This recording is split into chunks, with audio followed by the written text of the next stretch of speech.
මේ වීඩියෝ එකකට අපි කතා කරන්න බලාපොරොත්තු වෙන්නේ ගණිතයේ තියෙන තවත් එක්තරා විශේෂ පැතිකඩක් වෙන්නේ න්‍යාස කියන එකකේ ගැන.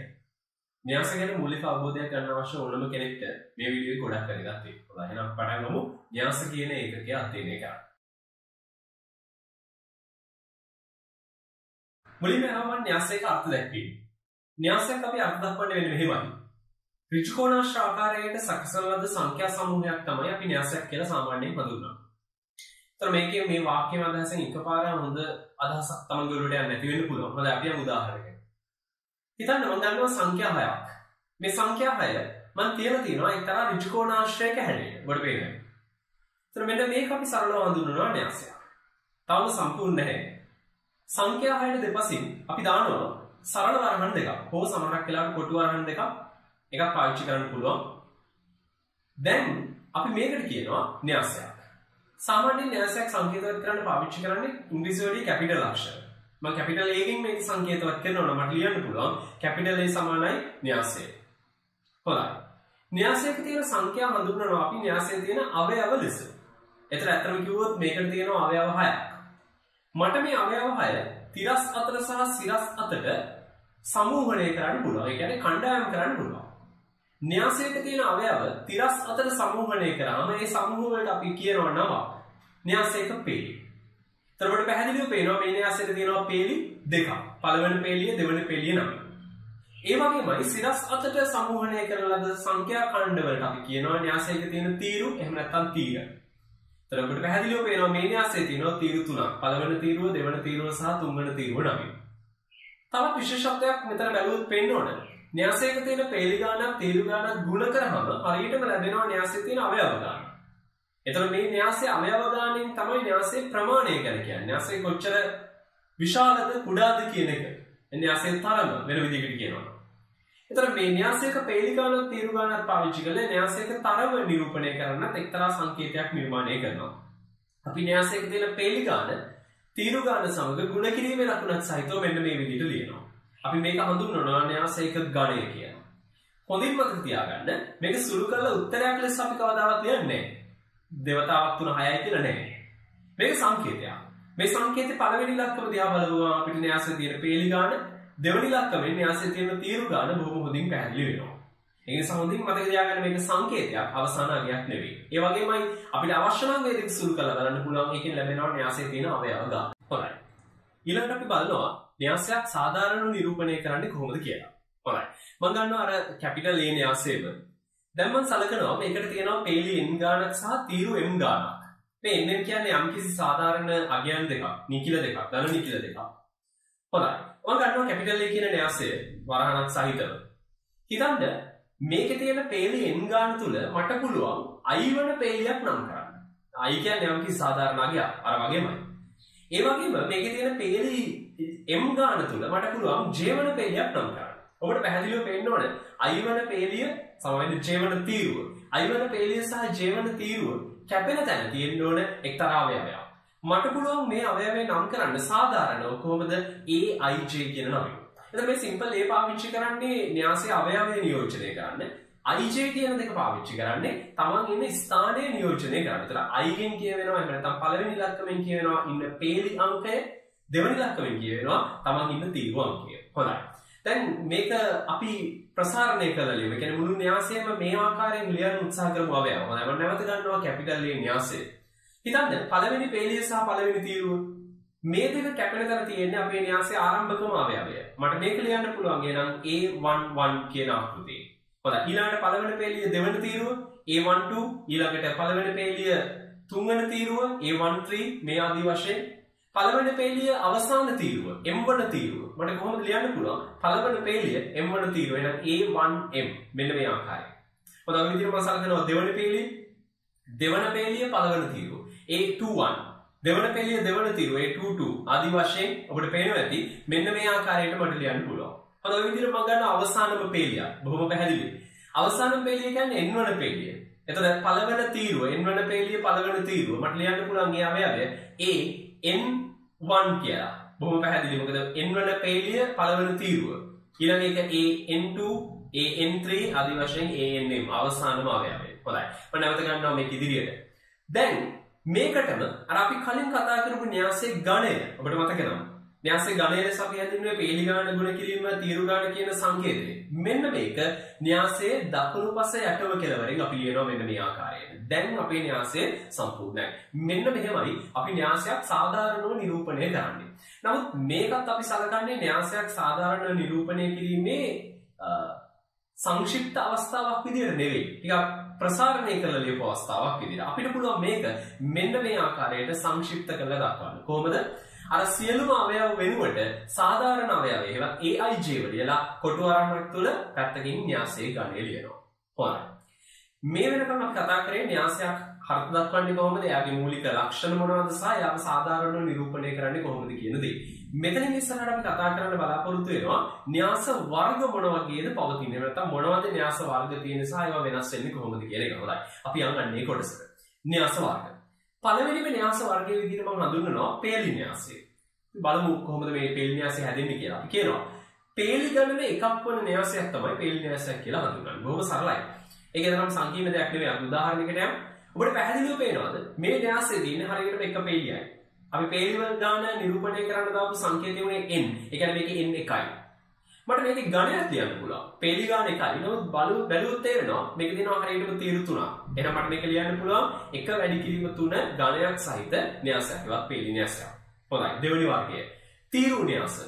අර විදිහටම හිතන්න පුළුවන් දැන් තමයි. පේලි න්‍යාසය කියන්නේ එක පේලියක් තියෙන න්‍යාසයක් නම් පේලි ගාන එකක් වෙන න්‍යාසයක් නම් තීරු න්‍යාස කියන්නේ එක තීරුවක්. එහෙම නැත්නම් තීරු ගණන එකක් වෙන න්‍යාසයක් විය යුතුයි. බොහොම පැහැදිලි.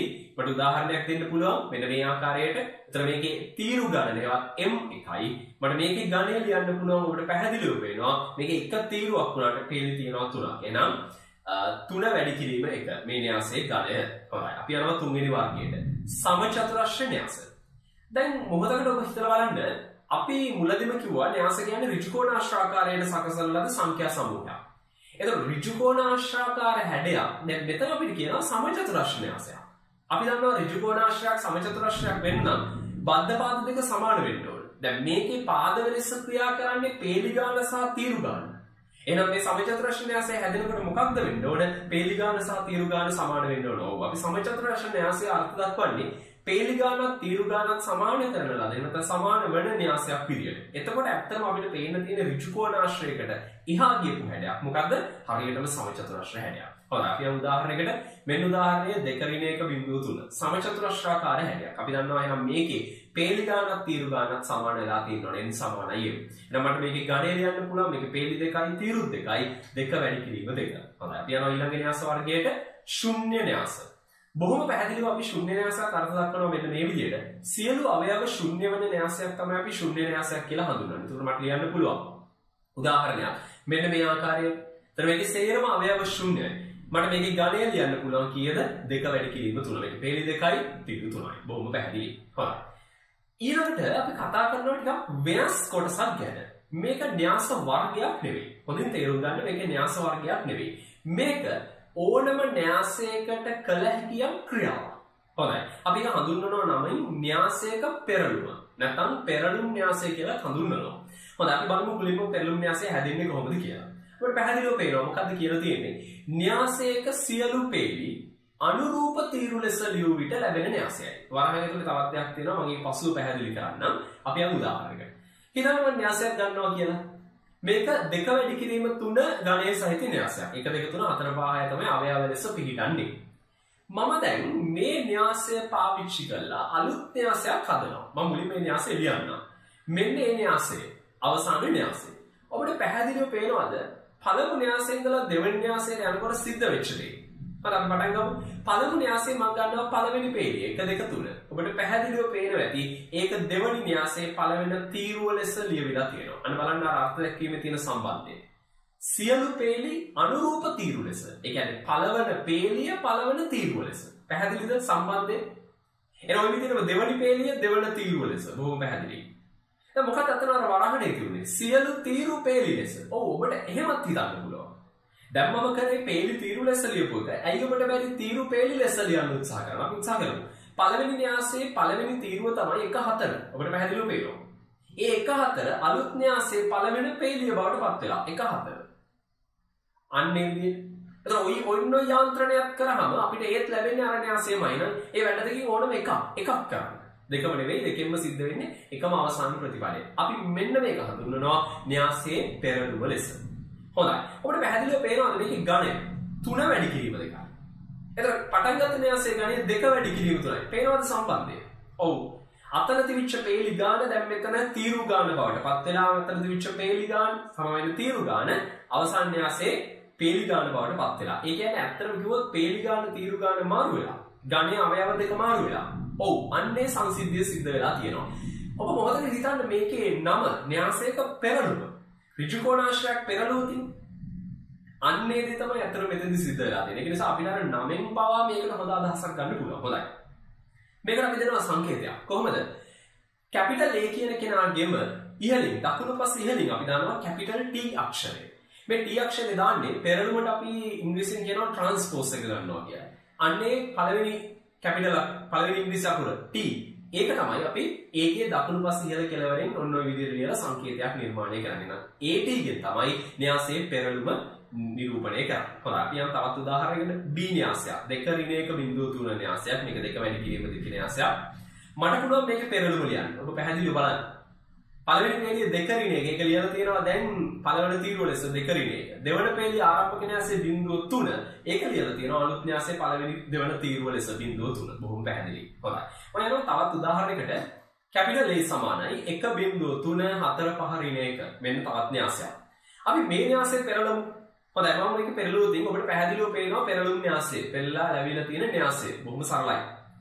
දැන් මම මේ ආපු න්‍යාසය නැවත වතාවක් පෙරළුමට වාචනය කරනවා. ඒ කියන්නේ AT ගේ නැවත T එකක් ගන්නවා. නැවත ට්‍රාන්ස්පෝස් එකක් ගන්නවා. හොඳයි. ඔබ හිතන්නේ එතකොට මොකක්ද දෙන්න ඕනේ? අපි හිතමු පළවෙනි පේලිය 1.4 දැන් ලියන්න ඕන පළවෙනි තීරුව ලෙස 1.4. ඔය ආදි වශයෙන් ලියුවොත් ඔබට පේනවද හරියටම ලැබෙන්නේ පටන් ගන්නකොටම තිබිච්ච න්‍යාසය. එහෙනම් මට නිගමනයක් ගන්න පුළුවන් පෙරළුමේ පෙරළුම ආරම්භක න්‍යාසයට සමානයි. බොහොම හරියි. ඒක අනිවාර්යෙන් වෙන්න ඕනේ නේද? ඍජුකෝණාශ්‍රයක් පෙරලෙනවා ඒක නැවත පෙරලනවා. ආයන්නේ ආරම්භක තැනටමයි. අන්නේ සංසිද්ධිය තමයි මේ කියවෙන්නේ. හොඳින් තේරුම් ගන්න. යම් කිසි දෙයක් තේරුම් ගන්නකොට ඒකේ නාමික අදහස වගේම ඒකත් එක්ක ගැප් වෙලා තියෙන අනිත් තොරතුරු පුළුවන් නම් හිතන්න. මොකද පෙරළුම කියන වචනයෙන් පවා අපිට මේකෙන් හොඳ අදහසක් ඔලුවට ගන්න පුළුවන්. හොඳයි. අපි යමු ඊළඟ කොටසට. න්‍යාස දෙකක සමානතාව. මේකත් ටිකක් විශේෂ කොටසක්. මේකෙදී අපි කතා කරනවා න්‍යාසයක් තව න්‍යාසයකට සමාන වෙන්න නම් මොනවද සිද්ධ වෙන්න ඕන මොනවද අවශ්‍ය වෙන්න ඕන නිර්ණායක. හොඳයි. මේක තියෙනවා නිර්ණායකයන් දෙකක්. පළවෙනිම නිර්ණායකය. මොකක්ද? න්‍යාස දෙකක් සමාන වීම සඳහා එම න්‍යාස දෙකෙහි ගණයන් සමාන විය යුතුයි. ඔබට මතක නම් ගණය කිව්වේ න්‍යාසයේ තරම නිරූපණය කරන සංකේතය. එතන න්‍යාසයක් තව න්‍යාසයකට සමාන වෙන්න නම් මේ දෙන්නගේ ගණය සමාන වෙන්න ඕන අනිවාර්යයෙන්. මොකද ප්‍රමාණයෙන් වෙනස් දෙන්නෙක්ට සමාන වෙන්න බෑ. එහෙනම් ප්‍රමාණයෙන් සමාන වීම පළවෙනි නිර්ණායකයේ විදිහට පිළිගනවා. බලන්න අපි යම් දෙවෙනි එකට. දෙවෙනි එකේ කියනවා න්‍යාස දෙකෙහි අනුරූප අවයවද සමාන විය යුතුයි. අන්න බොහොම වැදගත් දෙයක්. ඒ කියන්නේ අවයවයෙන් අවයවයට සමාන වෙන්න ඕන. බලමු අපි උදාහරණයක්. මම දැන් ගන්නවා න්‍යාස දෙකක්. ඔබට පැහැදිලිව පේනවා. පළවෙනි න්‍යාසය 2 වැඩි කිරීම 3 න්‍යාසයක්. දෙවෙනි න්‍යාසය 2 වැඩි කිරීම 2 න්‍යාසයක්. ඔබට පැහැදිලිව පේනවද? ඒ න්‍යාස දෙකේ ගණයන් අසමානයි. එහෙනම් මේ න්‍යාස දෙක සමාන වෙන්න පුළුවන්ද? බෑ. කොහෙත්ම බෑ. හේතුව අපේ නිර්ණායක දෙකෙන් පළවෙනි නිර්ණායකයේම බිඳිලා ඉවරයි. හොඳයි. අපි යනවා තවත් උදාහරණයකට. මේ න්‍යාස දෙක. පළවෙනි එකේ ගණය 2 වැඩි කිරීම 2, දෙවෙනි එකේ ගණය ඒත් 2 වැඩි කිරීම 2. මම අහනවා සමාන වෙන්න පුළුවන්ද? ඔව් පළවෙනි නිර්ණායකය නම් හරි. එහෙනම් අපි බලන්න ඕනේ ඊළඟ නිර්ණායකයට ගැලපෙනවද? ඊළඟ නිර්ණායකය හරියනවද? අපි බලමු. අවයවයෙන් අවයවයට පළමු න්‍යාසයේ පළමු අවයවයේ දෙවෙනි න්‍යාසයේ පළමු අවයවයට සමානයි 2 2 ඍණ 1 ඍණ 1 බිංදුව බිංදුව. නමුත් ඔබට පේනවද 5 සහ 3 ඒ අවයව දෙක වෙනස්. එහෙනම් මේ න්‍යාස දෙක සමාන වෙනවද? නෑ. කිසිසේත්ම නෑ. දැන් හිතන්න ඇත්තටම න්‍යාස දෙක සමාන වෙනවා කියන්නේ ඒ න්‍යාසයේම යට තියෙන්න ඕන. දැන් කෙනෙක්ට හිතෙන්න පුළුවන් මේක මොන වගේ තීරයක්. මොකද මේකෙන් ලොකු දෙයක් කියවෙන්නේ නෑ නේද කියලා. නමුත් සමහර ගැටලුවලදී අපිට මේ තීරණය බොහොම ඍජුව වෙනවා. මම ඒ වගේ ගැටලුවක් මෙතන ඉස්සරහදී හදනවා. හොඳයි. අපි යන ඊළඟ කොටසට. න්‍යාස සඳහා මූලික ගණිත කර්ම. අපි දන්නවා ගණිතය කියන විෂය ගොඩනැගෙන්නේ මූලික ගණිත කර්ම 4ක් උඩ. එකතු කිරීම, අඩු කිරීම, ගුණ කිරීම, බෙදීම කියන ප්‍රධාන ගණිත කර්ම 4 උඩ තමයි මේක ගොඩනැගෙන්නේ. එතකොට මෙන්න මේ ගණිත කර්ම 4 න්‍යාස සඳහා කොහොමද පිළිටන්නේ කියන එක තමයි අපි දැන් සාකච්ඡා කරන්න යන්නේ. හොඳයි මම ගන්නවා පළවෙනිම අංකය. පළවෙනිම ගණිත කර්මය එකතු කිරීම. න්‍යාස එකතු කිරීම. හොඳයි. න්‍යාස දෙකක් එකතු කිරීම සඳහා අවශ්‍යතාවයක් තියෙනවා මුලින්ම. මොකක්ද අවශ්‍යතාවය? න්‍යාස දෙකක් එකතු කිරීම සඳහා එම න්‍යාස දෙකෙහි ගණයන් සමාන විය යුතුයි අනිවාර්යයෙන්. ඔබට මතකද දැන් කලින් සිද්ධාන්තයේ න්‍යාස දෙක සමාන වීමටත් ඒක සිද්ධ වෙන්න ඕන. ඔව් ඒ විදිහටම න්‍යාස දෙකක් එකතු කරන්න ඒ දෙන්නගේ ගණයන් දෙක සමාන විය යුතුයි. හොඳයි. ඊළඟ අවශ්‍යතාවය. අතරම ඊළඟ අවශ්‍යතාවයක් නෙවෙයි. ඒකේ තමයි න්‍යාස දෙක එකතු කරන විදිය කියන්නේ. මොකක්ද? න්‍යාස දෙකෙහි අනුරූප අවයව එකතු කළ යුතුයි. හොඳයි. දැන් අතර මේ කියපු සැනින් ඔළුවට අදහසක් යන්නේ. අපි යමු උදාහරණයකට මේක කොහොමද වෙන්නේ කියලා බලන්න. හොඳයි. මම ගන්නවා උදාහරණයක්. පළමු න්‍යාසය 2 වැඩි කිරීම 3 ගණයේ සහිත න්‍යාසයක්. දෙවෙනි එක 2 වැඩි කිරීම 2 ගණයේ සහිත න්‍යාසයක්. මෙන්න න්‍යාස දෙක A සහ B. මට අවශ්‍යයි මේ දෙක එකතු කරන්න. මම අහනවා පුළුවන්ද මේ න්‍යාස දෙක එකතු කරන්න? බෑ. ඇයි බැරි? දෙන්නගේ තියෙන ගණයන් දෙකක්. එහෙනම් මේ න්‍යාස දෙක එකතු කරන්න බෑ. හොඳයි. මට යන්න වෙනවා වෙනත් උදාහරණයකට. අපි ගමු තවත් උදාහරණයක්. පළමු න්‍යාසය 2 වැඩි කිරීම 3 න්‍යාසයක්. දෙවෙනි න්‍යාසයක් 2 වැඩි කිරීම 3 න්‍යාසයක්. එහෙනම් මේ දෙක එකතු කළ හැකිද? අනිවාර්යෙන් පුළුවන්. ඔව් මේ න්‍යාස දෙක එකතු කරන්න පුළුවන්. හොඳයි. දැන් බලමු අපි න්‍යාස දෙක එකතු කරන්නේ කොහොමද? හොඳයි. මම ගන්නවා A දන B. මට අවශ්‍යයි A න්‍යාසය සහ B න්‍යාසයේ එකතුව. A දන B. කොහොමද සිද්ධ වෙන්නේ? මෙන්න මෙහෙමයි. අපිට යන්න වෙනවා අර දෙවෙනි නිර්ණායකය ළඟට. මොකද්ද? අනුරූප අවයව එකතු විය යුතුයි. ඒ කියන්නේ පළමු න්‍යාසයේ පළමු අවයවයයි දෙවෙනි න්‍යාසයේ දෙවෙනි අවයවයයි අනුරූප අවයව. ඒ දෙන්නව එකතු කරනවා. එහෙනම් 1 සහ 2 එකතු කරනවා. මෙන්න මේ ආකාරයෙන්. 1 සහ 2 එකතු කරලා ඒ එන පිළිතුර අපි ලියන්නේ අවසාන න්‍යාසයේ පළමු අවයවය ලෙස. හොඳයි. ඊළඟට බලමු අපි 0.1 දෙවන අවයව 2. මම ඒ දෙන්නව එකතු කරලා දෙවෙනි අවයවය ලෙස ලියනවා. ඔය ආදි වශයෙන් සියල්ලම. හොඳයි. අපි මේක සුළු කරමු. 1 දන 2 3යි. ඔය ආදි වශයෙන් හැම අවයවයක්ම මට එකතු කරලා සුළු කරලා ලියන්න පුළුවන්. මෙන්න අවසාන ප්‍රතිඵලය. එතකොට මේකත් මොන ගණයේ න්‍යාසයක්මද? ආරම්භක න්‍යාසවල ගණයේම න්‍යාසයක්මයි. හොඳයි. අපි යමු තවත් න්‍යාස එකතු කිරීමේ ගානකට. මම දැන් ගන්නවා තවත් න්‍යාස දෙකක්. A සහ B කියලා. එතකොට මේ න්‍යාස දෙකම 3 වැඩි කිරීම 3 න්‍යාස දෙකක්. අපිට පැහැදිලිව පේනවා. ඒ කියන්නේ මේ න්‍යාස දෙක එකතු කිරීම කළ හැකි න්‍යාස දෙකක්. බොහොම සරලයි. හේතුව අපි දන්නවා අපේ පළවෙනි නිර්ණායකය න්‍යාස දෙකක් එකතු කරන්න අවශ්‍ය නම් ඒ දෙන්නගේ ගණයන් දෙක සමාන විය යුතුමයි. හොඳයි. මට අවශ්‍යයි මේ දැන් A දන B න්‍යාසය නිර්මාණය කරගන්න. මොකක්ද අපේ ක්‍රමය? න්‍යාස දෙකේ අනුරූප අවයව එකතු කළ යුතුයි. එහෙනම් පළවෙනි න්‍යාසයේ පළමු අවයවයේ 2, දෙවෙනි න්‍යාසයේ පළමු අවයවයේ ඍණ 3ත් එක්ක එකතු කරනවා. 2යි ඍණ 3 අපි ගණනය කරමු ඉතින් ඍණ 1යි. එහෙනම් ඒක දානවා පළවෙනි අවයවයේ ලෙස. හොඳයි. ඒ වගේමයි හැම න්‍යාස දෙකේම දෙවන අවයව දෙක 0 සහ 4. මම මේ දෙක අරගෙන එකතු කරනවා. අවසානයේ වෙන්නේ 4යි. ඒක දානවා දෙවෙනි අවයවයේ ලෙස. ඊටු ටිකත් ওই විදිහටම තමයි. හොඳයි. මේ ලැබිච්ච න්‍යාසයේ ගණය මම හිතුවා ඉතින් හරියටම 3 වැඩි කිරීම 3 ගණය සහිත න්‍යාසයක්මයි. බොහොම පැහැදිලි. එහෙනම් ආරම්භක න්‍යාස දෙකේ ගණයම තමයි අවසාන එකතුවේ ගණය විදිහට ලැබෙන්නේ. හොඳයි. ඊළඟට මම ටිකක් විශේෂ වැඩකට යමු වෙනවා. මොකක්ද?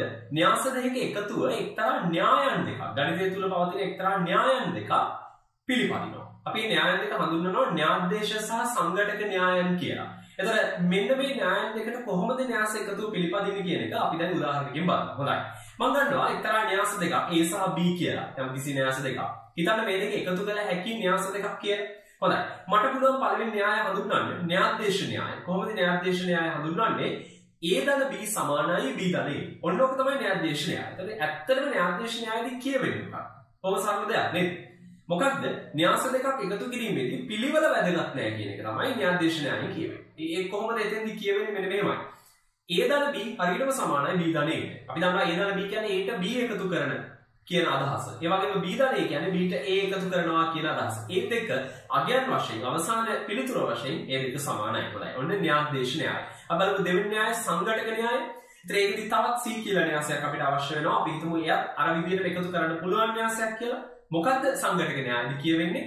A ධන B ධන C සමානයි A ධන B ධන C. බොහොම පැහැදිලි. එහෙනම් ඇත්තටම එතෙන්ද කියවෙන්නේ න්‍යාස දෙකක් වෙනම එකතු කරලා ඒකට තවත් න්‍යාසයක් වෙනමම එකතු කරාම ලැබෙන අගය න්‍යාස පිළිවෙල වෙනස් කරලා අපිට එකතු කරා ඒ වල අවසාන පිළිතුරම ලැබෙනවා කියන අදහස තමයි. නම් සංඝටක න්‍යායය කියවෙන්නේ අන්නේ කියන දේ. හොඳයි. අපි ඊළඟට යනවා දෙවෙනි ගණිත කර්මයට. මොකක්ද? න්‍යාස අඩු කිරීමට. බොහොම සරලයි. එතකොට න්‍යාස අඩු කිරීම න්‍යාස එකතු කිරීම විදියමයි. කරන එකම වෙනස අතෙන්දි කරපු එකතු කිරීම වෙනුවට මෙතෙන්දි අඩු කිරීම කරන එකම විතරයි. ඒක විතරයි මේකට පවතින එකම වෙනස විදියට තියෙන්නේ. හොඳයි. අර පළවෙනි නිර්ණායකයේ න්‍යාස දෙකක් එකතු කරන්න නම් ගණයන් සමාන විය යුතුයි. ඔව්. ඒක ඒ විදියට මෙතෙන්දි අවශ්‍යයි. න්‍යාස දෙකක් අඩු කරන්න නම් අනිවාර්යයෙන් මේ න්‍යාස දෙකේ ගණයන් සමාන විය යුතුමයි. බොහොම සරලයි. හොඳයි. එහෙනම් මම ගන්නවා උදාහරණ දෙකක්. කලින් න්‍යාස දෙකම 2 වැඩි කිරීම 3 2 වැඩි කිරීම 3. ඔව් මේ දෙකේම න්‍යාස ගණයන් සමානයි. එහෙනම් මට මේ දෙක අඩු කරන්න පුළුවන්. හොඳයි. අපි හිතමු A ගෙන් B අඩු කරපු න්‍යාසය මට හොයන්න අවශ්‍යයි කියලා. ඒ කියන්නේ A ඍණ B හොඳයි මට A ඍණ B හදන්න. මොකද්ද මම කළ යුතු? පළමු න්‍යාසයේ පළමු අවයවය දෙවෙනි න්‍යාසයේ පළමු අවයවයත් එක්ක පිළිවෙලින් අඩු කළ යුතුයි. එහෙනම් දැන් මම එකෙන් දෙක අඩු කරනවා. කලින් කර එකතු කිරීම දැන් කරන්නේ අඩු කිරීම. ඒකයි මම කිව්වේ මේ දෙක අතර ලොකු වෙනසක් නැහැ. එකම ක්‍රමය වෙනස තියෙන්නේ ගණිත කර්මයේ වෙනස් වෙන එක විතරයි. හොඳයි එහෙනම් දෙවෙනි අවයවයේ බිංදුව ඍණ 1 ආදි වශයෙන් ඉතුරු සියල්ල. එහෙනම් මට සුළු කළ උත්තරේ කියන්න පුළුවන් ඍණ 1 7 ආදි වශයෙන් සංඛ්‍යා. එහෙනම් මෙන්න අවසාන න්‍යාසය. ඔබට බැලුවම පේනවා අවසාන න්‍යාසයේ ගණය කීයමද?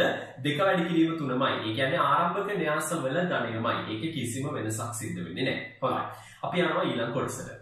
ඊළඟ කොටස විදිහට මම ගණන් ටිකක් විශේෂ එකක්. මොකක්ද? න්‍යාසය අදිශයකින් ගුණ කිරීම. දැන් කෙනෙක් ගැටලුවක් කරන්න පුළුවන් අදිශයක් කියන්නේ මොකක්ද කියලා. සාමාන්‍ය ගණිතය තුල අපි කතා කරන ප්‍රධාන අවයව වර්ග එහෙම නැත්නම් ප්‍රධාන රාශීන් වර්ග දෙකක් තියෙනවා. එකක් දෛශික, අනිත් එක තමයි අදිශ. සංයුක්ත ගණිතයේ ව්‍යවහාරික ගණිතයේ කොටසදී ගොඩක් වෙලාවට මේ දෛශික ගැන අධ්‍යයනය කරන්න ලැබෙනවා. නමුත් අපිට මෙතෙන්දී වැදගත් නෑ ඒ කොටස්. අදිශයක් කියන එකේ සරල අදහස දෙවුනම් හොඳටම ඇති. අදිශයක් කියන්නේ විශාලත්වයක් සහිත යම් කිසි රාශියකට. එතකොට අත්‍තරම කිව්වොත් අපි සලකන සාමාන්‍ය සංඛ්‍යා පද්ධතියේ තියෙන දේවල් අපිට අදිශ විදිහට සලකන්න පුළුවන්. එතකොට ඇත්තටම අපි මෙතෙන්දී කරන්න යන්නේ මොකද්ද?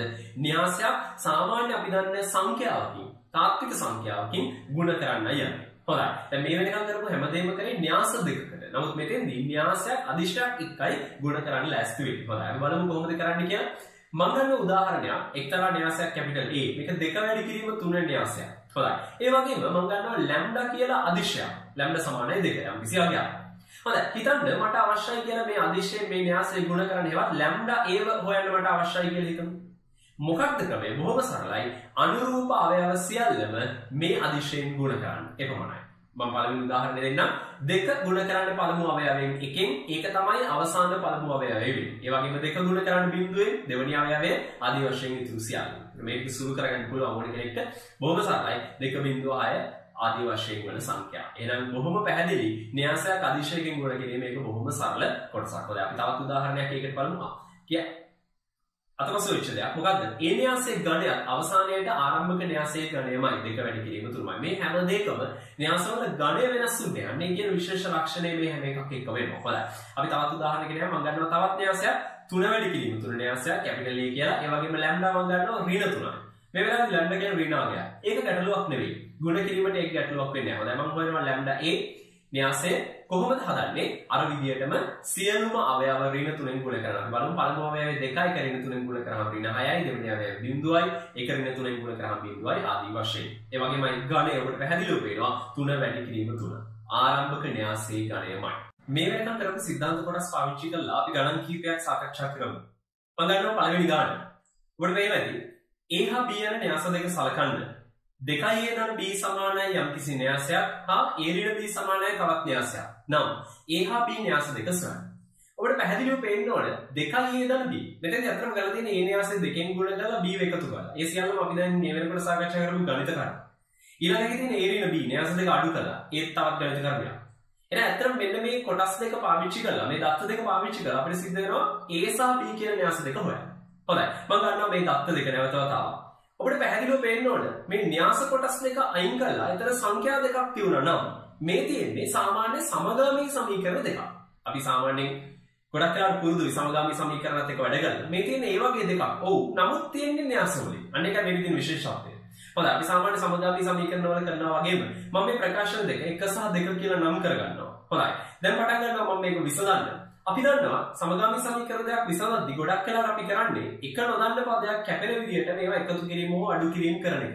අපිට පේනවා මේ දෙකේ එකක ධන b ඉන්නවා අනෙක ඍණ b ඉන්නවා. එහෙනම් මට මේ දෙක එකතු කරපු ගමන් b කියන පදේ කපන්න පුළුවන්. මම මේ දෙක එකතු කරනවා අපිට පැහැදිලිව පේනවා 2a ධන b ධන a ඍණ b සමානයි අර පැත්තේ න්‍යාස දෙකක් එකතු වෙලා තියෙනවා. හොඳයි. අපි වම් පැත්ත ගැන හිතමු.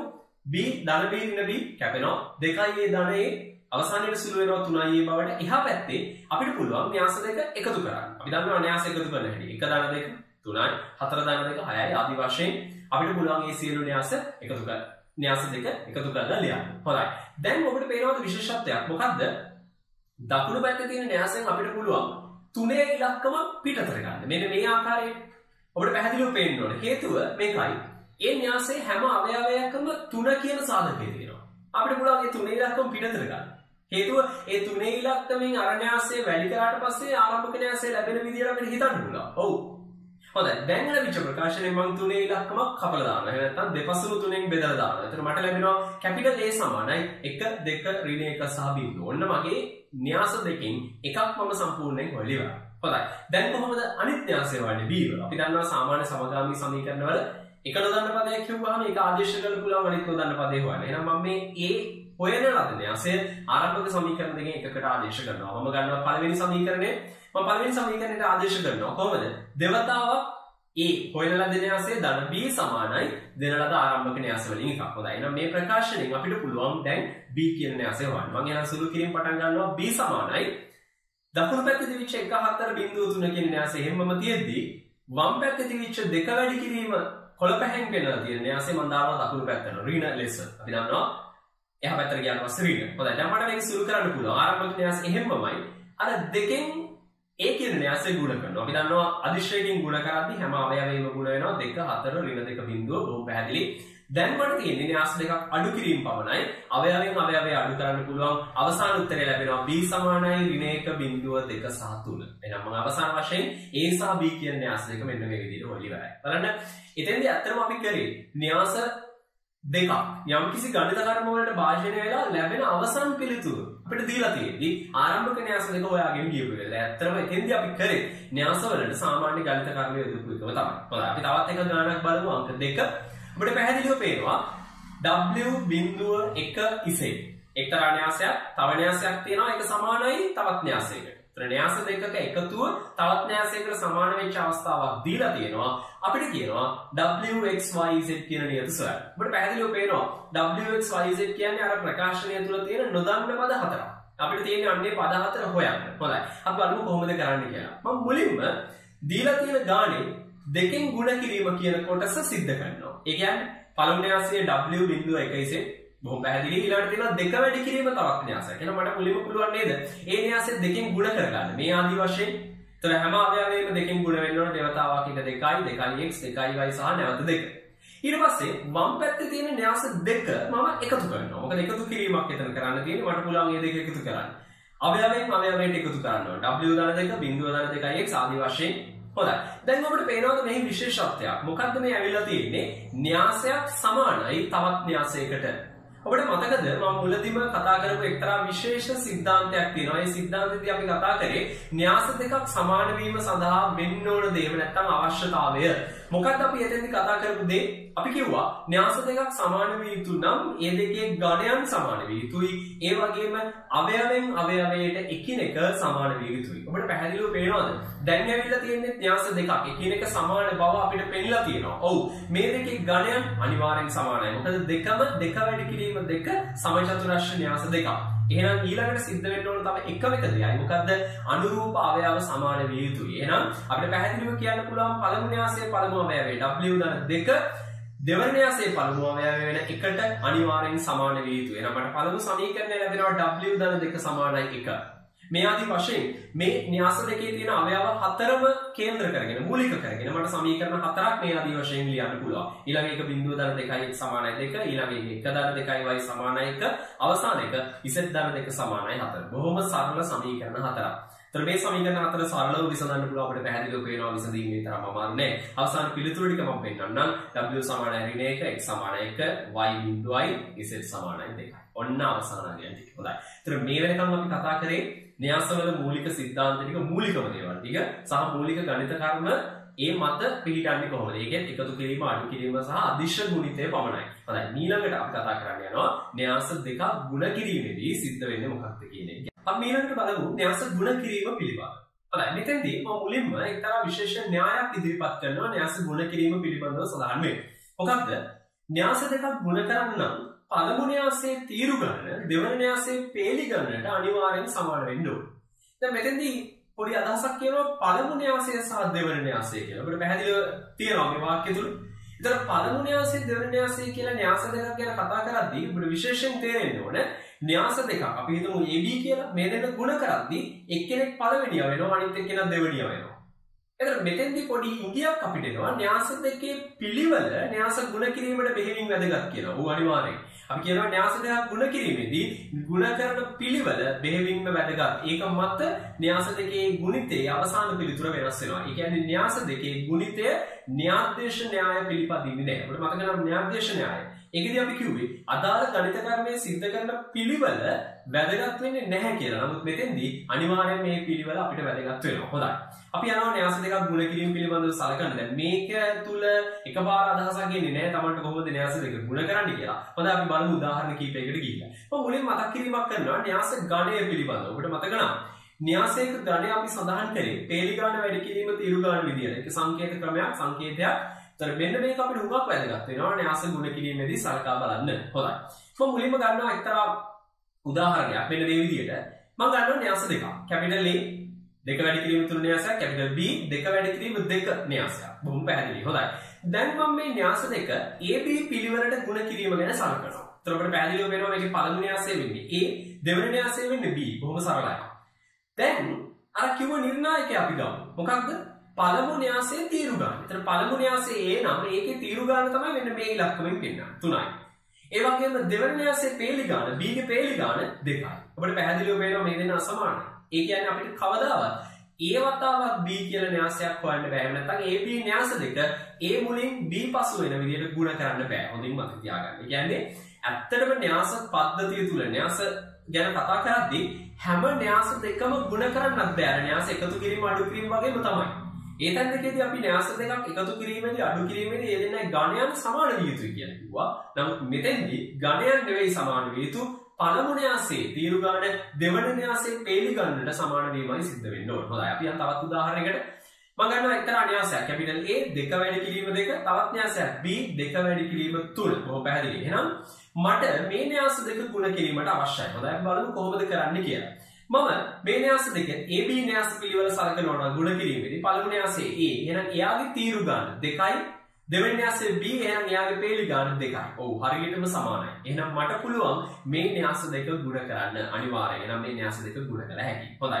දැන් න්‍යාස දෙක ගුණ කළ හැකි බව තහවුරු කරගත්තා. එහෙනම් ඊළඟට තියෙන්නේ න්‍යාස දෙකේ ගුණිතය හොයන හැටි. ඔබට මතක ඇති එකතු කිරීම අඩු කිරීම අදිශයකින් ගුණ කිරීම වගේ අවස්ථාවලදී බොහොම සරලයි. ඒ ගණිත කර්මයේ සිද්ධ වෙච්ච හැටි. නමුත් මෙතෙන්දී බොහොම සංකීර්ණ ක්‍රමයක් තමයි මේකෙදී අනුගමනය වෙන්නේ. නිසා හොඳින් සාවධානව අහගෙන ඉන්න. න්‍යාස දෙකක් ගුණ කිරීමේදී සිද්ධ වෙන්නේ මොකක්ද? මේ න්‍යාස දෙකම නැවත වතාවක් ගන්න. හොඳයි. මේ න්‍යාස දෙකේ දෙක වැඩි කිරීම දෙක, දෙක වැඩි කිරීම තුන න්‍යාස දෙක. දැන් මට අවශ්‍යයි මේ දෙක ගුණ කරන්න. AB ගුණිත න්‍යාසය හොයන්න. මේ ටිකක් විශේෂ ක්‍රමයක්. හොඳින් සාවධානව අහගෙන ඉන්න. ඒක ටිකක් පැටලිලි සහගතයි. ඒක නිසා වතාවල් කීපයක් බලලා මේක හොඳින් අවබෝධ කරගන්න, තේරුම් ගන්න. හොඳයි. කරන්නේ මෙන්න මෙහෙමයි. පළමු න්‍යාසයේ පළමු වන පේලිය සලකනවා. ඒ වගේම දෙවන න්‍යාසයේ පළමු වන තීරුවත් සලකනවා. ඊළඟ මම කරන්නේ මේ පළවන පේලිය සහ පළවන තීරුවේ තියෙන අවයව එකිනෙක ගුණ කරනවා. දැන් ඒක යම් කිසි විදිහකට ගැටලුවක් වෙන්න පුළුවන්. දැන් අපි කරමු මෙන්න මේ ආකාරයෙන්. මම පළමු වන පේලියේ තියෙන පළමු අවයව වෙන දෙකක්, පළමු වන තීරුවේ තියෙන පළමු අවයව වෙන එකක් ගුණ කරලා ගන්නවා එක තැනකට. දෙක වැඩි කිරීම එක. ඔය විදිහට ඊළඟ අවයවයේ 3 වැඩි කිරීම 4. ඊට පස්සේ මම මේ දෙක එකතු කරනවා. බොහොම පැහැදිලි. ඒතර දෙක වැඩි කිරීම එක දඩ 3 වැඩි කිරීම 4. ඒතර මෙතෙන්දි කරේ මොකක්ද? පළමු න්‍යාසයේ පළමු වන පේලියත් දෙවන න්‍යාසයේ පළමු වන තීරුවත් අවයව වශයෙන් අනුරූපව ගුණ කරලා එකතු කරා. අන්න ඒකයි මම කරේ. හොඳයි. දැන් මේ ලැබිච්ච අවසාන අගය මේක සුළු කරගන්න පුළුවන් අගයක්. ඔව්. අන්න ඒක ගෙනහිල්ලා දානවා අලුත් න්‍යාසයේ හෙවත් මට අවශ්‍ය AB න්‍යාසයේ පළමු වන පේලියේ පළමු වන තීරුවේ අවයවය ලෙස මෙන්න මේ ස්ථානයට ගෙනහිල්ලා දානවා. එතකොට යම් සම්බන්ධයක් තේරෙන්න ඕන මේක හැදීගෙන යන විදිය. හොඳයි. මම ඊළඟ පියවරට යනවා. අපි අවසානයේට බලමු සමස්ත පැහැදිලි කිරීම. ඊළඟට මම ගන්නවා පළමු වන න්‍යාසයෙන් පළවෙනි පේලිය දැනටමත්. එතන පළවෙනි පේලිය එහෙමමයි. අපිට තාමත් පේනවා පළමු න්‍යාසයේ පළමු වන පේලිය. දැන් දෙවන න්‍යාසයෙන් ගන්නවා දෙවන තීරුව. ඒ පේලියත් එම තීරුවත් ඉහත පරිදිම ගණනය කිරීමකට පාර්ශනය කරනවා. මෙන්න මේ ආකාරයෙන් දෙක වැඩි කිරීම 3, 3 වැඩි කිරීම 5. පස්සේ කරන්නේ මම මේ දෙක එකතු කරනවා. කලින් වගේමයි. අවයව වශයෙන් ගුණ කරමින් එකතු කරා. මේ දෙක එකතුව ගෙනහිල්ලා මම දානවා පළවන පේලියේ දෙවන තීරුව තියෙන ස්ථානයට. දැන් අපිට පේන්න ඕන මේ අවසාන අගය ගෙනහිල්ලා දාන තැන තීරණය කරන්නේ කොහොමද කියලා. ඒක තීරණය වෙන්නේ අපි මොන පේලියද පළමු න්‍යාසයෙන් ගන්නෙ මොන තීරුවද පළමු දෙවන න්‍යාසයෙන් ගන්නෙ අන්නේ පේලිය අංකය සහ තීරුව අංකයට අදාළ ස්ථානය තමයි අපේ අවසාන පිළිතුර ගෙනහිල්ලා දාන්නේ. ඔය ආදී වශයෙන් ඉතුරු සියලුම ස්ථාන අපිට මේ විදිහට පුරවන්න පුළුවන්. හොඳයි දැන් යම් කෙනෙකුට මේක තවමත් තේරුම් නැත්නම් තවත් මේක තුලින් උදාහරණයක් ගන්නවා. ඔබ බලන්න අවසන් න්‍යාසයේ දෙවන පේළියේ පළවෙනි තීරුවේ මෙන්න මේ තියෙන අවයවය. ඔබට පැහැදිලිව වෙනවා මේ තියෙන දෙවන පේළියේ පළවෙනි තීරුව. හොඳයි. මම ගන්නවා කැපිටල් A න්‍යාසයේ දෙවන තීරුව. ඒ වගේම කැපිටල් B න්‍යාසයේ පළවෙනි සමා වෙන්නේ කැපිටල් A න්‍යාසයේ දෙවන පේළිය කැපිටල් B න්‍යාසයේ පළවෙනි තීරුව. ඔබට පේනවද? 8 7 සහ 1 7 කියන අවයව අනුරූපව ගුණ වෙලා තමයි අර කලින් කියපු දෙවන පේළියේ පළවෙනි තීරුවේ අවයවය ලැබෙන්නේ. 8 වතාවක් 1 ධන 7 වතාවක් 4. බොහොම පැහැදිලි. එහෙනම් ඔන්නෝක තමයි අවසානයේදී න්‍යාස ගුණ කිරීමේ ක්‍රමය. හොඳින් මතක තියාගන්න අපි පළමු න්‍යාසයෙන් ගන්නේ පේළි පමණයි දෙවන න්‍යාසයෙන් ගන්නේ තීරු පමණයි. ඒක තමයි නීතිය. හොඳයි. එහෙනම් මට අවසාන වශයෙන් මෙයාගේ උත්තරේ කියන්න පුළුවන් සුළු කළ බලන්න මම සුළු කිරීම කරන්න යන්නේ නැහැ. මෙන්න සුළු කරාම ලැබෙන උත්තරේ 14 21 ආදී වශයෙන් සංඛ්‍යා පද්ධතිය. මෙන්න අවසාන පිළිතුර. එහෙනම් අපිට ලැබෙනවා AB න්‍යාස දෙකේ ගුණිත න්‍යාසය මෙන්න මේක කියලා. හොඳයි.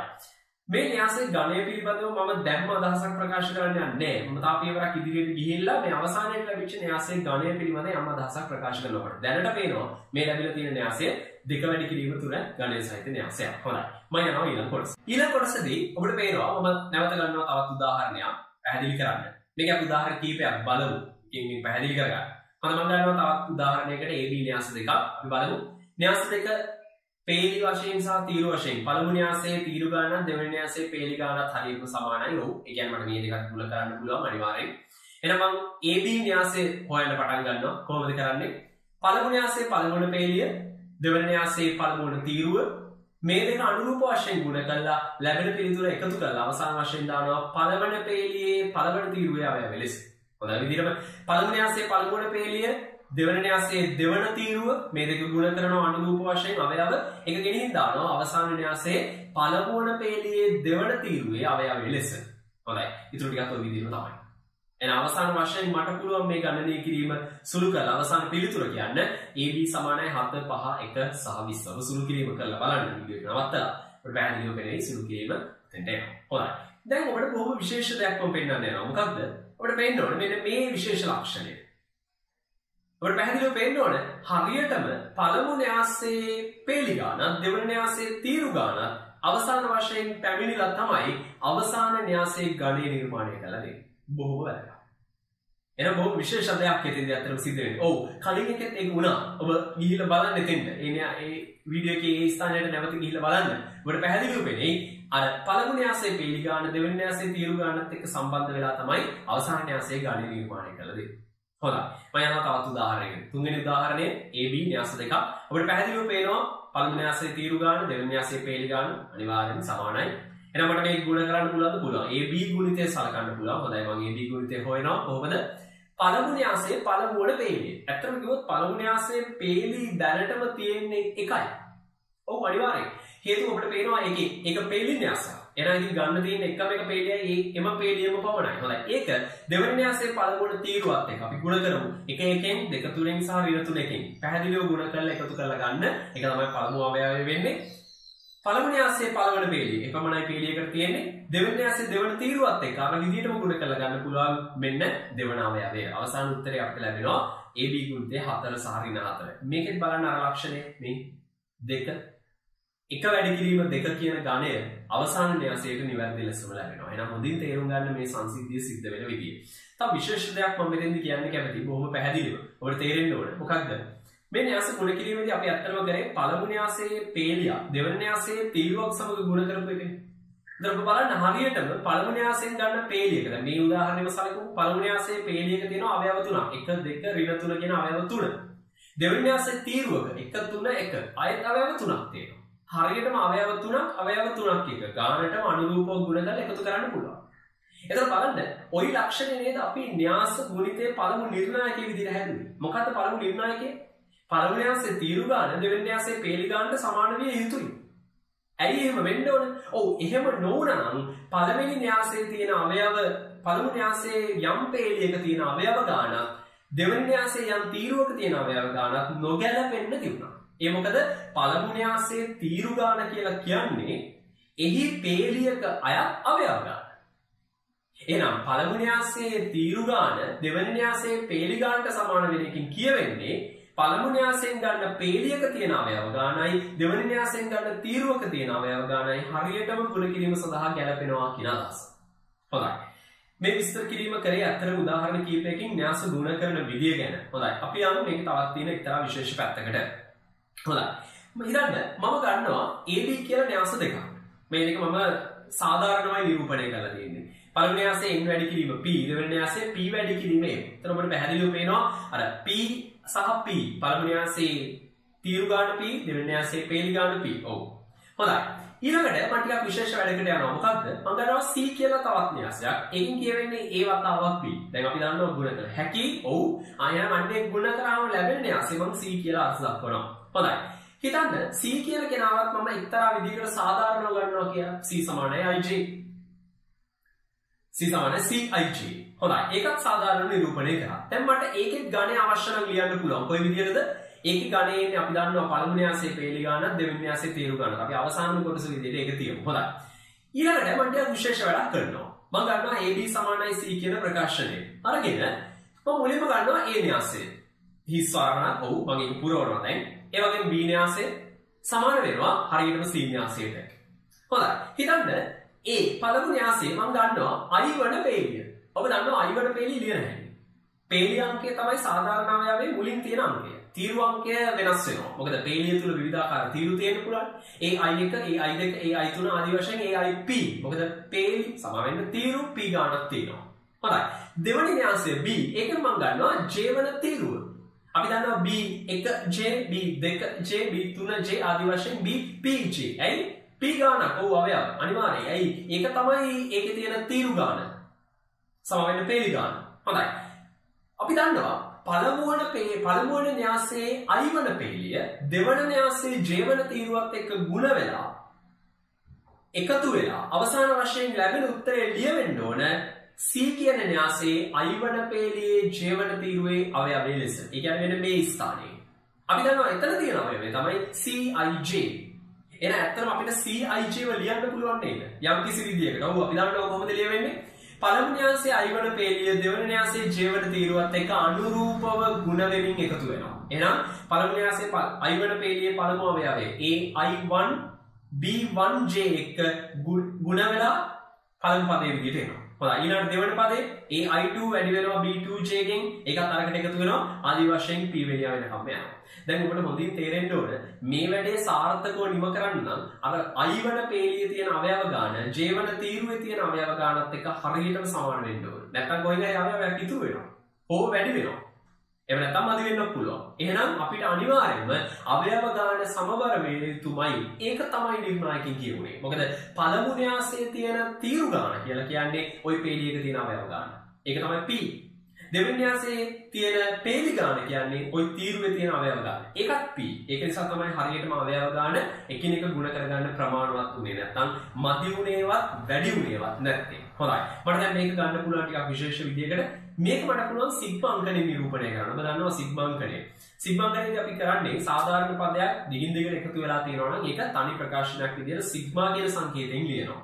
හොඳයි මේ අපිට තියෙන්නේ ඒක. ඒතර අපිට පේනවාද ඒකේ r කියන සංකේතය තමයි වෙනස් වෙවි යන්නේ. ඒ නිසා තමයි r එකේ සිට p දක්වා කියලා එකතුවක් කරලා තියෙන්නේ. හොඳයි. මම ගන්නවා ab ගුණිතය. ඒක තමයි අපි c කියලා ගත්තේ. කවුද අපි c කියලා ලිව්වේ? cij.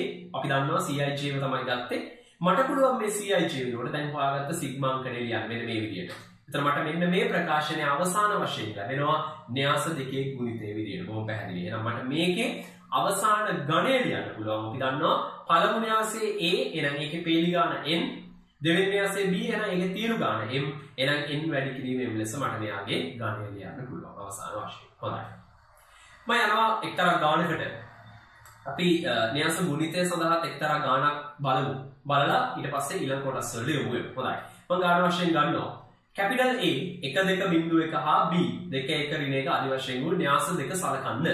අපි කියන එක්තරා විශේෂ ප්‍රකාශනයක් බව පෙන්වන්න. මොකක්ද කරන්න තියෙන්නේ? AB ගුණිතයේ මතකද t අකුර. ඒකදී අපි කිව්වේ න්‍යාසයේ පෙරළුම කියලා. ට්‍රාන්ස්පෝස් එක කිව්වේ. එහෙනම් අතන මෙතනදී කරන්න තියෙන්නේ AB ගේ ට්‍රාන්ස්පෝස් එක එහෙනම් AB ගේ පෙරළුම සමාන කරන්න තියෙනවා BT වතාවක් AT ට. හොඳයි. ඒතර අතන මෙතනදී පෙරළුම සහ ගුණිතය කියන දෙක මිශ්‍ර වෙච්ච ගානක් තමයි අපිට මේ හදන්න තියෙන්නේ. හොඳයි. අපි පැත්තකින් පටන් ගමු එක පැත්තකින් පටන් අරගමු ගාන කොහොමද ගලාගෙන යන්නේ කියලා බලන්න. හොඳයි. මම මුලින්ම ගන්නවා AB කියන ගුණිතය.